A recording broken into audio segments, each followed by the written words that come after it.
मानेंगे नहीं ओवैसी साहब?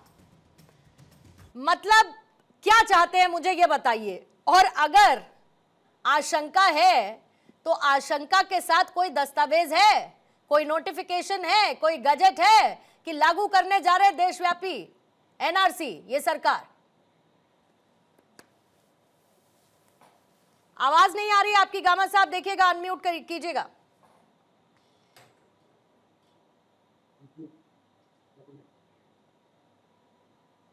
ठीक है, मैं हालांकि गामा साहब से ही पहली प्रतिक्रिया लेना चाहती थी, लेकिन सौरभ जी मैं आपके साथ शुरुआत कर देती हूं, क्योंकि ऐसा लगता है कि एनआरसी का नाम लेकर फिर से एक बार एक खास समुदाय के बीच में क्या वो नैरेटिव सेट करने की कोशिश ओवैसी साहब कर रहे हैं? क्या उनके बयान के यही मायने निकाले जाएं कि देखो एनआरसी आएगा तो तुम्हारे लिए समस्या हो जाएगी?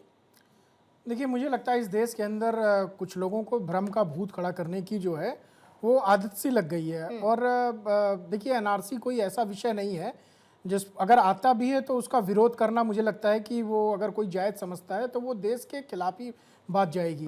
देखिए, अगर एनआरसी, तो मुझे लगता है इस देश के लिए बहुत फायदेमंद बात है। एनआरसी आने से आज जो इस देश में लोग वैध तरीके से रह रहे हैं उनकी एक गणना हो जाएगी, जो लोग अवैध तरीके से रह रहे हैं उनके भी आंकड़े सामने आ जाएंगे। तो एनआरसी तो मुझे लग रहा है इस देश के लिए, इस राष्ट्र के लिए और सारी पार्टियों के लिए अच्छा है, क्योंकि मुझे नहीं लगता कि इस देश के अंदर कोई पार्टी ऐसी होगी जो दावा करे, अशोक यादव जी बैठे बताएंगे कि क्या वो ऐसा दावा करेंगे कि जो इस देश के अंदर अवैध नागरिक हैं उनका भी वोट उनको चाहिए? क्या उनको ऐसे लोगों को वोट चाहिए जो इस देश के अंदर घुसपैठिए बन करके रह रहे हैं? मुझे लगता है कि चूंकि एक मुस्लिम तुष्टीकरण वाली बात लगातार आती है और मुस्लिम तुष्टीकरण के आधार पर चाहे ओवैसी साहब हो चाहे समाजवादी पार्टी हो, जो लगातार जो है ऐसे मुद्दे पर, एनआरसी पर, जब आपको सरकार के साथ, हालांकि अभी आया नहीं है, अभी सरकार ने कोई निर्देश नहीं दिया है, लेकिन ये भ्रम का भूत खड़ा करने की कोशिश कर रहे हैं। और इस भ्रम के भूत को पहली बार नहीं खड़ा किया जा रहा है। देखिए, इस भ्रम के भूत को पहले भी खड़ा किया गया था। जब इस देश के अंदर सीए कानून लागू हुआ था तब भी ये बोला गया था कि इससे मुसलमानों की नागरिकता छीन ली जाएगी। ऐसा कुछ हुआ? एक भी देश के अंदर किसी मुस्लिम व्यक्ति की नागरिकता छीनी गई क्या? उल्टा हम लोगों ने बाहर जो अल्पसंख्यक रह रहे थे, इस देश के बाहर के अल्पसंख्यक थे, उनको देश के अंदर नागरिकता दी। तो मुझे लगता है कि जिस प्रकार से सीए की बात है उसी प्रकार से एनआरसी को भी समझना चाहिए विपक्ष को। एनआरसी को लेकर के लगातार मौलाना हो चाहे ओवैसी साहब हो, जिनकी पार्टी पूरी इर्द गिर्द राजनीति मुस्लिमों के तुष्टीकरण में डूबी हुई है, मुस्लिमों को आप तुष्टीकरण की चाशनी में जो है वो खाना खिलाना चाहते हैं, जो इस देश के लिए नुकसानदेह है।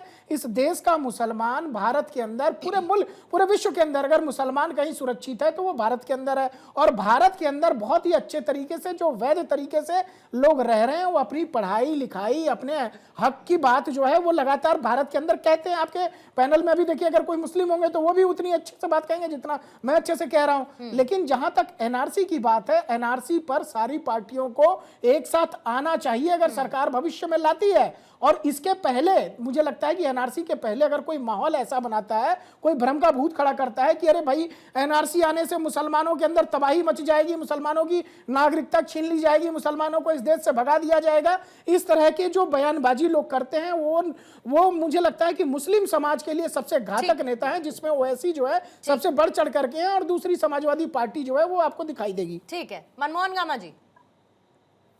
जी आ रही है आवाज? आ रही है सर। पहली बात तो मैं आपसे ये कहना चाहूंगा कि हमारे नेता बैरिस्टर असदुद्दीन ओवैसी साहब कोई भी बात यूं ही नहीं करते। उन्होंने कहा कि फॉर्म 6 मतदाता सूची में नाम दर्ज कराने की जो लॉ है उस लॉ को पार्लियामेंट से लाया गया, लेकिन आज चुनाव आयोग उसे धक्का बताने में लगी हुई है। विश्लेषक महोदय बड़ी आसानी से कहेगा कि मुस्लिम तुष्टीकरण की राजनीति करने में व्यस्त है, मुस्लिमों को खुश करने में व्यस्त है। अरे एनआरसी से आसाम में क्या हिंदू भाई हमारे पीड़ित नहीं हुए? क्या आज जो ये एसआईआर हो रहा है इसमें हिंदू मतदाताओं का वोट नाम नहीं है और मुसलमानों का भी वोट? आखिर क्यों हो रहा है? चुनाव आयोग क्या सुप्रीम कोर्ट से बनवाते हैं, सांसद से बनवा है? तो कहीं ना कहीं अगर हमारे नेता को आशंका है कि सर अमित शाह जी गुपचुप तरीके से अपनी पूरी तैयारी कर रहे हैं और वो एनआरसी लाना चाहते हैं, तो नहीं, ये गुपचुप चर्चा का तरीके से विषय कैसे कर रहे हैं? होनी चाहिए। मतलब गुपचुप तरीके से कैसे कर रहे हैं गामा साहब? एक तो मुझे आपकी आवाज थोड़ा अच्छे से आ नहीं रही है, मैं आपकी बात को समझने की लेकिन कोशिश कर रही हूँ। मैं पूछी हूँ गुपचुप तरीके से कैसे? सरकार तो कह रही है कि वो एनआरसी लेकर आएगी, लेकिन अभी इस बात को कहने का ओवैसी साहब का क्या मतलब है, मैं ये समझना चाहती हूँ। कोई सरकारी दस्तावेज सर हमारे पास उपलब्ध नहीं है अभी, कोई अधिसूचना, कोई नोटिफिकेशन हमारे पास, कोई कैबिनेट का फैसला हमारे पास नहीं है, तो फिर किस आधार पर ओवैसी साहब अभी बात कर रहे हैं? नहीं, एसआईआर जितना टफ है आप उसे देखें, तो नहीं, आपके हिंदुस्तान में 50% ऐसे लोग हैं जिनके पास अपना जन्म प्रमाण पत्र है। हिंदुस्तान में आपके हिंदू समुदाय के लगभग 25% ऐसे लोग हैं जिनके पास कोई कागजात नहीं है। मैं क्या पूछ रही हूँ गामा साहब? गामा साहब मैं समझ गई, ये आप आगे की बात कर रहे हैं। मैं पूछ रही हूँ कि अभी क्यों कोई नोटिफिकेशन, कोई गैजेट, कोई कैबिनेट का फैसला, कोई दस्तावेज है आपके पास कि एनआरसी सरकार लागू कर रही है वो नहीं है? हाँ या ना में बताइएगा पहले। नहीं, आप ये देखिए कि एसआईआर कितना टफ सर है, मैं कितना अभी क्या टफ पूछ रही हूँ, है। मिक्स मत करिए सर, या खिचड़ी मत पकाइए। मैं पूछ रही हूँ अभी दस्तावेज है कोई कि नहीं है? हाँ या ना पहले बताइए गामा साहब। अब सरकार उसी के नाम पे एनआरसी में बैकफुट पे आई, एनपीआर लागू किया इन्होंने। अरे सर अभी लेकिन एनआरसी हो रहा है, सरकार की होने जा रहा है, मंशा इसका से कोई बच्चे दस्तावेज हमारे है लिए। नहीं है? सरकार, हमारे नेता सांसद हैं, हमारे राष्ट्रीय कहाँ अध्यक्ष है? दिखाइए और सर। उन्होंने कहा है तो निश्चित रूप दिखाइए से- दस्तावेज, निश्चित दिखाइए रूप से गामा इस साहब। तरह की मंशा गलत बयानबाजी नहीं करते। गामा साहब दस्तावेज दिखाइए ना, आपके व्हाट्सएप पे आया होगा, दिखाइए। फिर दस्तावेज आता तो हमसे ये सवाल ही तो नहीं फिर करते। जब दस्तावेज दस्तावेज नहीं, आ जाता है। तो फिर जब दस्तावेज नहीं तो काहे का हो हल्ला गामा साहब? अभी देखिए, भारतीय असली जनता बात पार्टी बताइएगा, घुमाइएगा बड़ी नहीं। प्लानिंग के साथ जब चलती है। दस्तावेज भारतीय नहीं जनता तो अभी पार्टी काहे का हो एक-एक- हल्ला? एक-एक असली करके- वजह बताइएगा। आज आप देख रहे हैं किस प्रकार से फिर महिला आरक्षण बिल, ओहो, सीमन बिल, आप घूमते रहिए, पूरा गोवर्धन जी की परिक्रमा कर लीजिए आप। गोवर्धन जी की पूरी परिक्रमा कर लीजिए गामा साहब, जो पूछ रही हूं वो नहीं बताइएगा आप मेरे को। आप एसआईआर पे चले जाइए, आप सीए पे चले जाइए, आप बता दीजिए, देखिए बताइए एसआईआर हो गया, कौन से अवैध घुसपैठ। अरे मैं कह रही हूं कि अभी जब दस्तावेज नहीं, तो अभी ये बात लाने का मतलब बता दीजिए बस मुझे, अभी एट द मोमेंट क्या जरूरत थी इस बात को करने की जब कोई आधिकारिक जानकारी इसकी नहीं? हमारे नेता भविष्य वक्ता हैं और विश्लेषक महोदय ने कहा कि भविष्य हम वक्ता है? अरे पढ़े लिखे भवि- आदमी हैं, भविष्य वक्ता है ओवैसी साहब? ये मुझे नहीं पता था गामा जी। बिल्कुल भविष्य वक्ता। अरे आप खुद मुस्कुरा रहे हैं गामा साहब, छोड़ देती हूँ मैं आपको, आप भी घूमते रहिएगा, मुझे भी घुमाते रहिएगा। आपके पास खुद कुछ ठोस नहीं है कहने के लिए, आप खुद मुस्कुरा रहे हैं। अभी बस यूं ही कह के निकल लिए कि चलिए इस पे चर्चा हो जाएगी। क्या क्या जरूरत है अश्विनी मिश्रा जी, बताइए मुझे, अभी कहां से आ गई ये बात? आप एसआईआर को देखें ना कितना टफ है। अरे सर मैंने देख लिया एसआईआर पर बहुत चर्चा कर ली है हमने। अश्विनी जी। पूर्णिमा जी, ओवैसी जी और भारतीय जनता पार्टी चोर चोर मौसेरे भाई, दोनों लोग भय की और डर की राजनीति करते हैं। दोनों लोग डर की रिवर राजनीति फ्रंट घोटाला आप करो और चोर चोर मौसम में हम हो जाएं। आपके बीच में नहीं बोला कमाल सर। करते हो आप अपनी बात करो। अच्छा ठीक है गामा जी, सुनिएगा अश्विनी जी क्या कह रहे हैं, कांग्रेस का टेक सुन लेते हैं, बोलिए। दोनों लोग भय की राजनीति करते हैं, इसमें कोई दो राय नहीं। एक हिंदुओं को मुसलमानों के नाम पर डराता है, एक मुसलमान को हिंदुओं के नाम पर डराता है। हालांकि जो इम्पोर्टेंट विषय ये है पूर्णिमा जी कि हमारा कॉन्स्टिट्यूशन कहता है कि हर वो व्यक्ति जो देश का नागरिक है और वोट देने के लायक है उसका वोट होना चाहिए। तो अगर किसी का वोटिंग राइट छिन जाता है, फर्ज करिए एसआईआर कारण किसी का वोटिंग राइट छिन जाता है और भविष्य में जब एनआरसी अश्विनी जी होती है, पहली लाइन पर आ जाती हूं आपकी, हर वो व्यक्ति जो इस देश का नागरिक है, यही है एनआरसी, यही है? यही एनआरसी है बिल्कुल। अब फिर एनआरसी से कांग्रेस को समस्या क्या? आप तो खुद कह रहे हैं कि जो इस देश का व्यक्ति हो, तो जो इस देश का व्यक्ति हो उसका नाम चढ़ जाएगा उस रजिस्टर में, ठीक बात है? मैं बताता हूँ, बिल्कुल ठीक बात कह रहे हो आप। मैं बताता हूँ समस्या क्या है। समस्या एसआईआर और एनआरसी दोनों से क्यों है।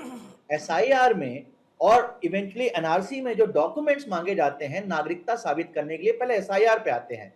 एसआईआर में जो डॉक्यूमेंट्स मांगे जाते हैं नागरिकता साबित करने के लिए, वो डॉक्यूमेंट देना प्रैक्टिकल नहीं है बहुत सारे लोगों के लिए। कम से कम 5 लोगों को मैं जानता हूं, इसमें से 3 सरकारी नौकर हैं और वो एसआईआर से बाहर चले गए। मेरी खुद की वाइफ का एग्जाम्पल है। मेरी वाइफ लखनऊ में कभी रहती थी, उनके फादर कभी 2003 में कहीं लखनऊ किसी रिमोट एरिया में रहते थे, अब वो एक्सपायर हो चुके हैं और मुझसे मांगा जा रहा है उनकी 2003 की वोटर लिस्ट का रेफरेंस लेके आओ।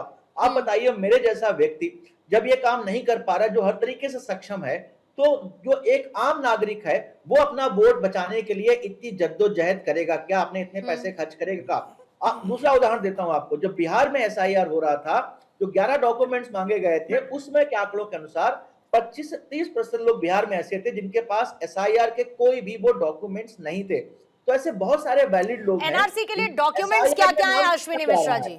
एनआरसी के लिए डॉक्यूमेंट्स क्या क्या चाहिए? मैं आता हूं, आप पहले एसआईआर से निपट लेते हैं। नहीं सर, मैं तो एनआरसी पर चर्चा कर रही हूँ आज। नहीं, मैं आज एनआरसी पर आपको मैं इधर उधर जाने नहीं दूंगी, वापस ले आऊंगी। मुझे बताइए एनआरसी के लिए डॉक्यूमेंट्स कौन कौन से चाहिए? अश्विनी जी जल्दी से बताइएगा, फिर अशोक जी से भी मुझे जवाब लेना है। बताइए डॉक्यूमेंट्स बताइए। पूर्णिमा जी, मैं एनआरसी पर बहस इसलिए हो रही है सर आप पैदा हुए, सर आप पैदा हुए, ये तो तय है। अश्विनी जी आप पैदा हुए, इसमें कोई शक शुबा नहीं है। हुए नहीं तो जन्म प्रमाण पत्र है आपके पास? नहीं है। बहुतों के पास गांव में कितने बच्चों को दाइयां पैदा करती हैं, उनके पास जन्म प्रमाण पत्र कौन इशू करेगा? अच्छा, बताइए ओके, ठीक है, मान लिया आपकी बात, मान लिया आपकी बात। आप बताइए दूसरा डॉक्यूमेंट क्या चाहिए? एजुकेशन सर्टिफिकेट चाहिए। ठीक है, 10th की डिग्री। ठीक है। देश में करीब 55% लोग मैट्रिक फेल हैं। Okay, point taken sir, point taken. बताइए तीसरा मुझे क्या डॉक्यूमेंट चाहिए? पासपोर्ट चाहिए। 1% लोगों के पास, 1.5% लोगों के पास पासपोर्ट होता है। पासपोर्ट चाहिए क्या सौरभ जी? नहीं, पासपोर्ट तो नहीं चाहिए। 15 डॉक्यूमेंट्स, पासपोर्ट नहीं चाहिए अश्विनी जी, पासपोर्ट नहीं चाहिए। रजिस्ट्रेशन चाहिए, प्रॉपर्टी रजिस्ट्रेशन चाहिए। पासपोर्ट नहीं चाहिए, पहले आपको क्लियर कर दूं, पासपोर्ट नहीं चाहिए। हाँ ठीक है, पासपोर्ट सिंगल डॉक्यूमेंट नहीं है, बट ठीक है। और क्या चाहिए? और क्या चाहिए? प्रॉपर्टी डॉक्यूमेंट चाहिए। ठीक है। अब कितने लोगों के पास हमारे यहाँ प्रॉपर्टी होती है? हमारे गांव में कम से कम नहीं तो 20-30% किसान लोग हैं कि खुद की कोई जमीन नहीं है, दूसरों की बटाई करके अपना जीवन यापन कर रहे हैं। तो एक छत होगी अपने नाम की होगी, घर होगा अपने नाम का होगा। घर कहाँ से, किसके पास घर है? कौन सी तो मतलब दूसरे के घर में रह रहे हैं क्या अश्विनी जी साहब? आप कितने, कौन सी दुनिया में जी रहे हो? आप कौन सी दुनिया में जी रहे हैं साहब? आप कह रहे हैं पासपोर्ट चाहिए, आप कह रहे हैं पासपोर्ट चाहिए। अब आप बता दीजिए कौन सी दुनिया में आप जी रहे हैं? एनआरसी के लिए तो पासपोर्ट चाहिए ही नहीं। आप ये बता दीजिए, आपको फुटपाथ पर सोते हुए लोग दिखाई नहीं देते? सर पंचायत का प्रमाण पत्र तो होगा, पंचायत का प्रमाण पत्र तो होगा, पंचायत का प्रमाण पत्र तो होगा जो गांव देहात के लोग रहते हैं। पंचायत का प्रमाण पत्र कैसे बनता है और कैसे काटा जाता है आपको बहुत अच्छी तरीके से पता है, कितनों ने बनवाए? यही okay, now thank you for proving my point right. यही जो पंचायत का प्रमाण पत्र आपने कहा कि आपको भी पता है कैसे बनता है, यही बनवा कर अवैध घुसपैठिए राशन कार्ड बनवा कर उसके आधार पर बताते हैं कि हम तो भारतीय हैं, ये बताते हैं कि हम भारतीय हैं जो नहीं हैं। और इसी डॉक्यूमेंटेशन में उलझाकर आपका पता नहीं क्यों इन लोगों के लिए प्यार उमड़ आता है। कभी किसी ग्राम पंचायत में गए हो आप? आपको पता है गांव कैसी बातें अश्विनी जी कर रहे हैं? आप तो ऐसे कह रहे हैं जैसे मैं विदेश में पैदा हुई हूँ। नहीं, मुझे लग रहा है आपको गलत लग रहा है। अश्विनी मिश्रा को जो लग रहा है वो गलत लग रहा है। निकल के बाहर नहीं गई आपको बहुत गलत लग रहा है सर, आपको बहुत गलत लग रहा है। बहुत दुख और वहां पर बैठकर आप ये तय मत करिए कि मैं कहाँ गई हूँ और कहाँ नहीं गई। अश्विनी जी हालत ये है, आप लोग एक बबल है, उसी बबल में आप लोग समय बिता देना चाहते हैं, ये बड़ी समस्या है। आपको लगता है एक आप ही हैं और एक राहुल गांधी हैं जो पदयात्रा करते हैं और हर गली कस्बे में गए हुए हैं, सबसे मिले हैं, बाकी सब तो घास छील रहे हैं बैठकर। ऐसा थोड़ी है अश्विनी जी। पूर्णिमा जी, थोड़ा सच्चाई से अवगत करा देता हूँ। गांव का जो प्रधान होता है, जिन जिन लोगों ने उसको वोट नहीं दिया है उनके लिए रत्ती भर काम नहीं करता, उनको एक डॉक्यूमेंट बनाकर तक नहीं देता है। उसके लिए कितना रगड़ना पड़ता है, कितना कास्ट सिस्टम है, कितना सोशल इंजस्टिस है गांव में। 50 साल तो आपकी सरकार थी ना, आपने क्यों नहीं व्यवस्था बनाएगा? प्रधानी का चुनाव अभी थोड़ी ना अश्विनी भाई, 50 साल तो आप लोग सत्ता में थे। अगर प्रधान इस तरह का काम करता है तो आप लोगों ने व्यवस्था क्यों नहीं सुधारी? बात सामाजिक व्यवस्था की है। बात प्रधानी के चुनाव की नहीं है, बात सामाजिक प्रधानी व्यवस्था का की जिक्र है। कर रहे हैं और भैया। उस व्यवस्था की है जो व्यवस्था इतनी जटिल है इस गांव में, पंचायत में, जहां ठीक हर है। व्यक्ति के पास कोई भी ओके। डॉक्यूमेंट नहीं होगा, फिर भी वो अशोक नागरिक जी, है, तो पैदा हुआ। ठीक है। अशोक जी, मुझे ये बताइए जी। कि इससे पहले जब सुप्रीम कोर्ट की निगरानी में एनआरसी की बात हुई थी तो यही अश्विनी जी हैं, इन्हीं की पार्टी ने उस पर भी सवाल खड़े कर दिए थे। सुप्रीम कोर्ट की निगरानी में अगर कोई प्रोसेस हो रहा है तो उसमें भी समस्या है, फिर सारा समाज का ताना बाना, सारी जटिलताएं, सारी बातें आ जाती है। लेकिन मैं एक मूल सवाल पूछती हूं, अगर कोई व्यक्ति फर्जी है जो भारतीय नहीं है, उसके पास दस्तावेज नहीं है, वो एनआरसी का पार्ट नहीं है, मतलब फर्जी है, इससे किसी को क्या समस्या हो सकती है? इससे किसी को कोई समस्या नहीं हो सकती है। समस्या देखिए कहाँ है कि मनमोहन सिंह की सरकार में लगभग 55,000 घुसपैठियों को आइडेंटिफाई करके डिपोर्ट किया गया। इस जो देशभक्त सरकार है, राष्ट्रभक्त सरकार है, ये लगभग 5,000 घुसपैठियों को विगत 12 वर्षों में डिपोर्ट कर पाई। 5,000 मतलब 11 गुना ज्यादा घुसपैठियों को मनमोहन सिंह की सरकार ने डिपोर्ट किया। ये होती है मंशा, सरकार की मंशा पे आई है पूर्णिमा जी। ये पेपर ऊपर जो मांगा जा रहा है, एनआरसी, एसआईआर, दिस दैट, एक दबंग मूवी में डायलॉग था कि तुम्हें इतने छेद करूंगा कि समझ नहीं आएगा कहां से क्या करना है। ये मोदी सरकार जनता के इतने कागज मांग देगी, इतने कागज मांग देगी कि जनता अपने जीवन का उद्देश्य ही कागज बनवाने को समझने लगे। उसको मूलभूत जरूरतों के बारे में, रोटी, कपड़ा, मकान, महंगाई, बेरोजगारी, शिक्षा, ये सारी चीजों को जनता भूल जाए और लाइन में लगना है। उसका उद्देश्य है कि ये सब जनता लाइन में लगी रहेगी, फिर ये सवाल हमसे नहीं पूछेगी। उद्देश्य सिर्फ यही है। उद्देश्य ये नहीं है कि घुसपैठियों को बाहर करना है। मैंने एग्जाम्पल आपको बताया। और दूसरा एग्जाम्पल देखिए, जो आपने ओवैसी साहब की बात यहाँ पे की, ओवैसी साहब एनआरसी की बात कर रहे हैं। एक मूवी आई थी यहाँ भी, जो तुमको हो पसंद वही बात कहेंगे, तुम दिन को अगर रात कहो रात कहेंगे। आज पूरा देश उलझा हुआ है। कहाँ? भगवान राम मंदिर में जो चंदा की चोरी हुई, जो लुटेरे आज राम को लूटे, माँ गंगा को लूटे, उस पर चर्चा हो रही है। ओवैसी साहब, भाजपा ने कहा ओवैसी की ध्यान भटकाइए, ओवैसी से आप ध्यान भटकाने में लगे हैं। हम लोग गांव में ना एक कहानी, छोटी सी कहानी है गांव में। हाँ देखिए, गांव में एक किसान था, अपनी गाय को चोरों से बचाने के लिए उसे गले में घंटी बांध के रखता था। लेकिन वो चोर बड़े शातिर से भाजपाई टाइप के थे सर। वो सब दो मतलब आए समूह में, और एक चोर उसके गले से घंटी गाय के लेके दूसरी तरफ भागा, और जो चोरों का दूसरा समूह था गाय लेके भाग गया। समझ रही? तो ध्यान भटकाने के लिए घंटी लेके दूसरी तरफ भागा। तो इस टाइप के लोग भाजपा, टैबलेट और साइकिल वितरण में पता नहीं कौन कौन से दस्तावेज आप लोगों ने ले लिए थे, और जितने लोग एलिजिबल थे वो लैपटॉप और टैबलेट और साइकिल देने के लिए सब पता है सर। क्या बात करते हैं आप लोग दूसरे पर। दिक्कत क्या है ना सर, एक महीन लाइन है। मैं कह रही हूं आप विरोध करिए तो विरोध करिए, लेकिन आप अवैध लोगों और भारतीय लोगों के बीच में जो एक समानांतर रेखा खींच देते हैं ना, वो महीन लाइन आप लोगों से इग्नोर हो जाती है। और समस्या यहीं पर आती है कि जब ये सरकार कोई काम करने का काम करती है जिससे अचीव वो होगा जिसके लिए आप बातें करते हैं, तो आप लोग पहले विरोध की राजनीति करना शुरू कर देते हैं।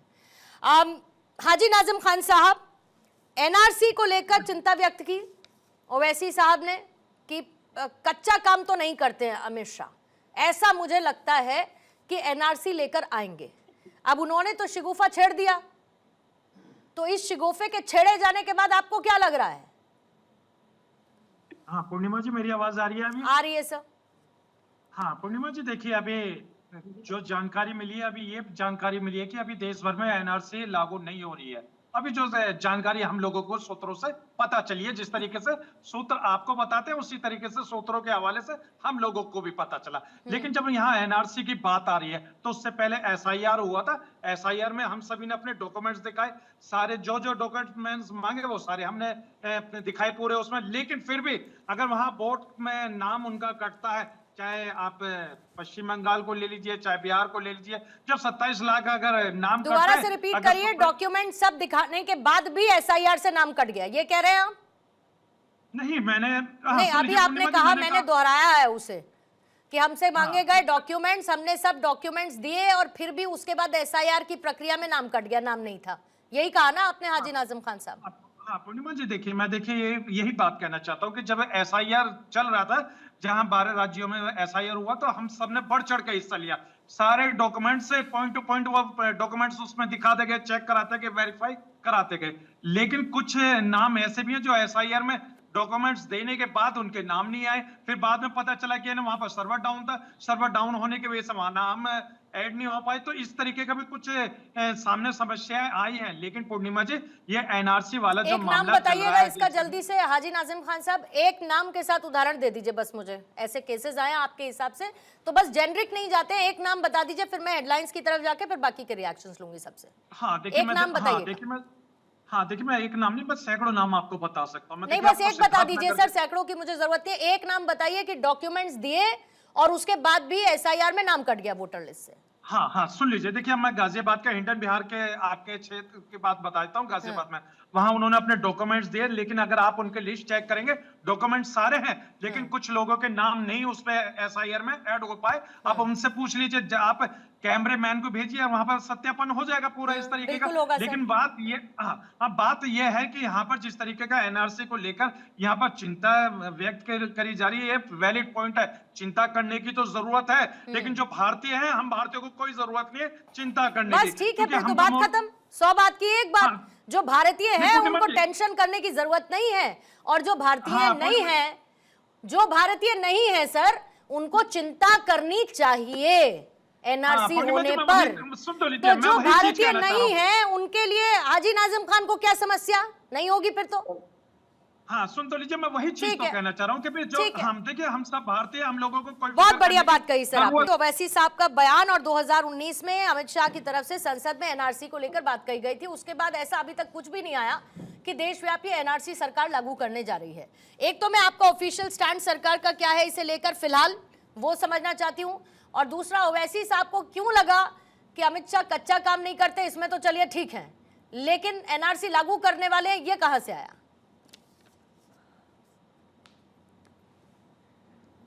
देखिए, ओवैसी जी की बात से एक चीज तो साफ हो गई, और मैं मानता हूं कि जो हमारे धुर विरोधी हैं, जो हमारे विरोध में हैं, जो विरोध में चुनाव लड़ते हैं, जिनके विचारधारा मेरी आवाज़ को कर रही है, कोशिश हो जाए तो इसको प्लीज ठीक करा दीजिए। इसको करेक्ट कराएंगे। जो जितने भी हमारे मतलब जो भी हमारे विरोधी हैं, वो भी इस बात को मानते हैं कि आदरणीय गृह मंत्री जी कच्चा काम नहीं करते। ये हमारे लिए खुशी की बात है, अच्छी बात है। लेकिन अब यहाँ पर उनका जो कहना है कि ये एनआरसी की तरफ बढ़ रहे हैं, उनको शक है कि कहीं एनआरसी तो नहीं हो रहा है। सरकार का ऑफिशियल स्टैंड यही है कि अभी तो इस पर कोई विचार नहीं है, कोई किसी तरह की बात नहीं हुई है, और कोई किसी तरह का डिस्कोर्स भी नहीं है।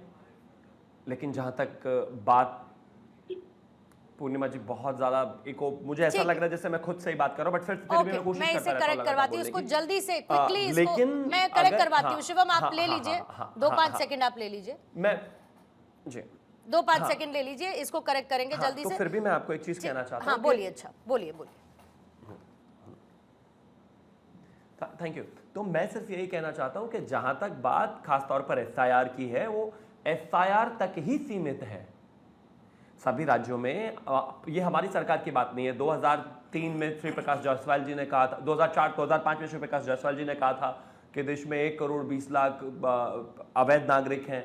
उसके बाद अलग अलग राज्यों में रिपोर्ट्स आई। अभी पिछले दिनों में एनआईए की कुछ चार्जशीट पढ़ रहा था, जिसमें अगर मैं बात करूं तो ज्यादातर क्राइम्स में अप्रॉक्सीमेटली 12, 13, 14, 15% तक के जो क्राइम्स थे वो उन लोगों ने किए हुए थे। वो ज्यादातर या तो अवैध बांग्लादेशी यहाँ पर आए हुए थे, उन्होंने अपने फर्जी आधार कार्ड बनाकर ये तमाम सारी चीजें करी।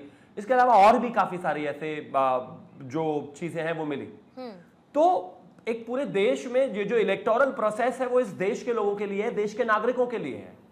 उनको इस चुनाव में रिप्रेजेंटेशन मिले, लेकिन अगर कोई अवैध व्यक्ति है तो उसका वोट वहां नहीं होना चाहिए।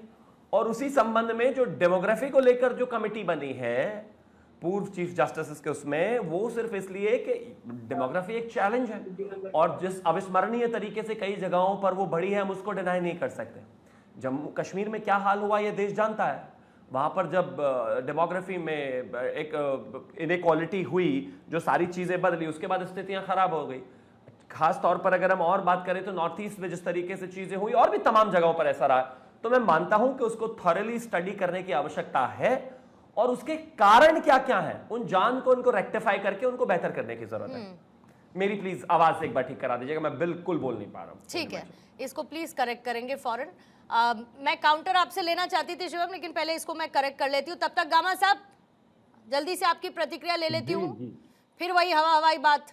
आप थोड़ा ठोस बात करिएगा सर। हवा हवाई बात ना हम बात करते, हवा हवाई ना हमारी पार्टी करती, ना हमारे पार्टी के राष्ट्रीय अध्यक्ष करते। हवा हवाई बात हमारे कांग्रेस के साथी, समाजवादी पार्टी, जिनका जमीन पे कुछ नजर नहीं रहा, बस हमें बी टीम कह करके अपना ढोल बजाने का प्रयास ये कर रहे हैं। मैं ये कहना चाहता हूं कि जब आपको पहलगांव कांड हुआ था, याद होगा आपका, पुलवामा जंग हुआ, जंग होने के बाद जब हमारे नेता मुस्लिम कंट्री में जाते हैं तो क्या कहते हैं वो, कि हमारे हिंदुस्तान के मुसलमानों को तकलीफें होती है? क्या वो कहते हैं कि मुसलमान, हिंदुस्तान के मुसलमानों को उनके धर्म में पूजा पत्ती से रोका जाता? नहीं, सीना ठोक करके उन्होंने कहा था कि हमारे हिंदुस्तान का संविधान में बराबर का अधिकार देता है, हम स्थिति अपने कल्चर को अपने अपने तरीके से मनाते हैं। तो उन्होंने विदेश में जाकर के अपने देश का सीना ऊंचा करने का काम किया, लेकिन राहुल गांधी जब भी विदेश गए, तो पर इसको इसमें किसी को कोई शक शुबा नहीं है, इसमें किसी को कोई शक शुबा नहीं है। हाँ। और समाजवादी पार्टी जो बार बार कह रही घंटा घंटे का तो काम नहीं रह गया इनका। तो कभी बहन मायावती जी की घंटी खोल लेना है, कभी उसका घंटा खोल देना है, घंटा घंटी खोलते रहे। ठीक है, लेकिन 2027 में मुख्यमंत्री बनने का सपना छोड़ दे, बात खत्म। ठीक है, शिवम कनेक्टेड है तो मुझे बताइएगा। ठीक है शिवम, एक काउंटर क्वेश्चन मैं आपसे लेना चाहती थी क्योंकि बहुत सारी डिबेट मिस्ड आउट हो गई। एक बात और निकलकर सामने आई और वो बात ये थी कि भाई है तो ओवैसी साहब बीजेपी की बी टीम ही AIMIM, तो बैकडोर कह दिया कि थोड़ा ध्यान डाइवर्ट करो, एक अलग से मुद्दा उछालो, क्योंकि अभी सरकार बहुत सारे मुद्दों में उलझी है, तो एक नई बात कह दो ताकि सारा का सारा ध्यान चला जाए उस बात की तरफ।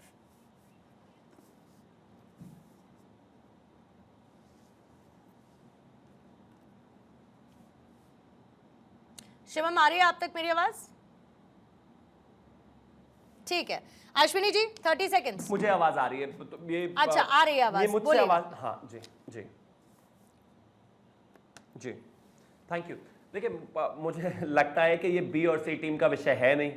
अब ओवैसी जी को ऐसा लगता है तो हम इसमें क्या कर सकते हैं या सरकार इसमें क्या कर सकती है। जहां तक बात मुद्दों पर घिरे होने की बात है, भारतीय जनता पार्टी सभी विषयों पर चर्चा करने को तैयार है। लगातार आपकी चाहे डिबेट्स रही हो, देश में जितने भी तमाम नेता हों, चाहे उनका जवाब देने का विषय हो, जब भी आवश्यकता होती है तब भी आप बुलाते हैं, हम चले आते हैं, लगातार पार्टी का पक्ष रखते हैं। जहां तक सरकार के फंसने का विषय है, मैं मानता हूं कि जब 140 करोड़ के देश में एक सुचारू रूप से रोज 365 डेज चलने वाली सरकार होती है तो वो तमाम मुद्दों को लेकर एक साथ काम करती है। जाहिर है उस पर लोगों के इंटरेस्ट और डिसइंटरेस्ट लगातार चलते रहते हैं, लेकिन यहां इंपॉर्टेंट बात यह है कि वो एनआरसी को लेकर इतना डर क्यों रहे?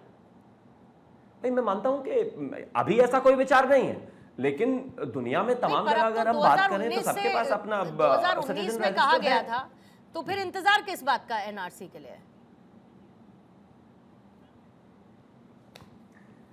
मैं मानता हूं कि सरकार की अपनी योजना होती है और वो उसका विशेषाधिकार है कि किस चीज को किस तरीके से और कहां और कब और कैसे अप्लाई करना है।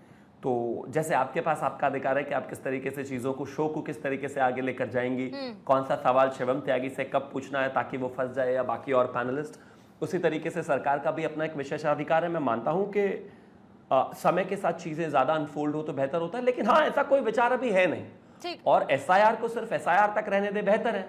जहां तक बात डेमोग्राफी को लेकर है, वो एक इस देश की सच्चाई है और जहां पर भी इस तरह की स्थितियां बनी वो देश के लिए बेहद खतरनाक साबित हुई। तो जाहिर है उस पर लगातार काम करते रहना और उसके कारणों को फाइंड आउट करना, पता करना, चीजें करना और आगे लेकर जाना ये सरकार का काम है। ठीक है, अश्विनी जी 30 सेकंड्स।